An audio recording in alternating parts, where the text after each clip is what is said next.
What's up, YouTube? You ready for another beer review? This is called Be Hoppy. It's from Wormtown Brewery up in Worcester, Massachusetts. I actually believe I've had this before back when I was living up north. So, why don't you say we get ready and try this together, shall we? Stay tuned after the intro.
Welcome back into the Midland studio. As always, we are going to look at Be Hoppy today. This has a lot of verbiage written on the can, so I won't waste any time. I'll get right to it.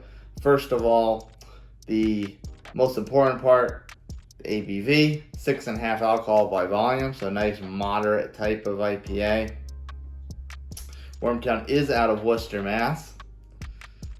It is, and they've got a little saying here on the top, a piece of Mass, yes, a piece of Mass in every glass.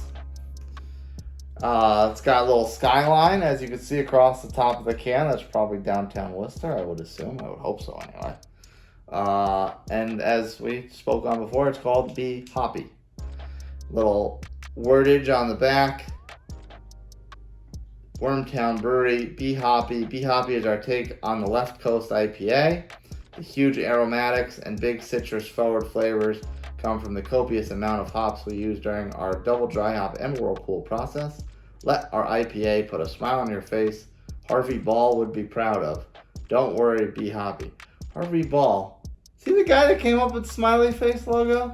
See the guy that Forrest Gump put his face in mud and gave him the t-shirt and birthed the idea of a happy face? I don't know. Separate reality from fiction, I don't know, maybe. Anywho, this is actually one of the selections I got in Common Man Brew Reviews July, Christmas in July Secret Santa giveaway.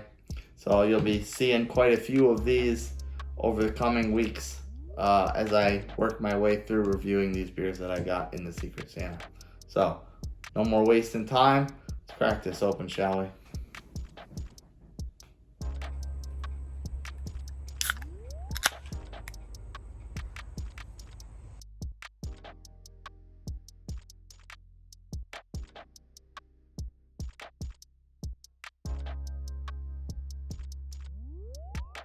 I know what you're thinking. What the heck am I? Nutmeg 2 Palmetto. What the heck am I doing drinking a West Coast? Hey, you know what? It was given to me. And ironically enough, I've had it before. So I'm interested to see, after all this beer review, beerfluencer stuff, how this stacks up the second time around.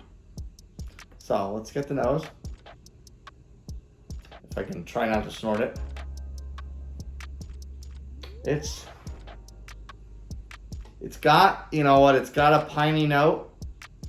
It's definitely got a piney note. So definitely makes you think West Coast, but it's not very overpowering. Like normally you smell something that's traditionally a West Coast style, and you got that like high malty, high bitter, very piney type of aroma. This is super, super subtle. Yeah, very, very subtle. It's really, you really gotta to pick it out. So it's in there, but it's pretty soft. Let's take a sip, shall we?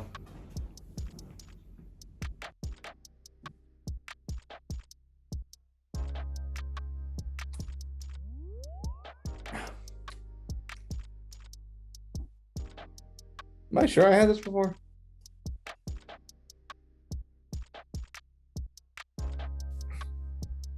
So, I read you the description on the can before. I'll read you the description on Untapped. It actually has 70 IBU, which actually makes a lot of sense once you taste it. They start off the same way. Are taking the Left Coast IPA with flavors of citrus and pine with a well-balanced bitterness to put a smile on your face. So, this is, I find it interesting they classify it as an American IPA when it's clearly a West Coast IPA. And they even say like it's their take on a West Coast IPA, so I don't know why you would call it an American IPA when it's, I don't know, maybe West Coast's not an official style, I don't know, sue me.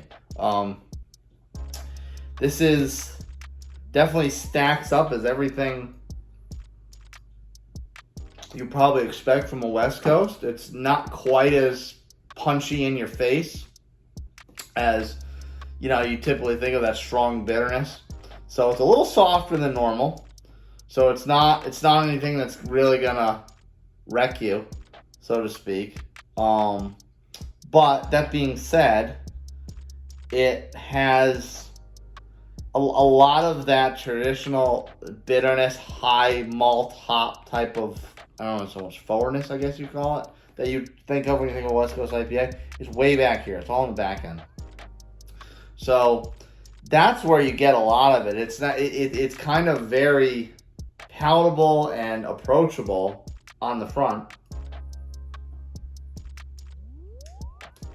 And then it sits there, it rests, and then the finish gets a little bit more malty, a little more hoppy, a little bit more bitter.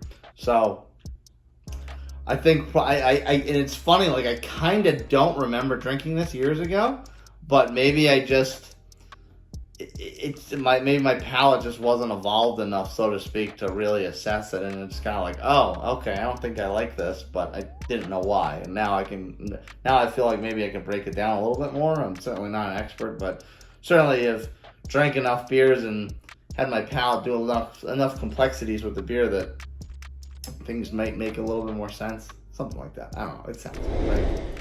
Anyway, if you liked what you saw and you want more, smash that like button, subscribe to my channel, hit that notification bell to know exactly when my videos sort of drop, coming straight to you on your phone, tablet, mobile device, what have you. If you want to recommend a beer to me, or maybe even send me a beer, email me, nutmeg2palmetto@gmail.com.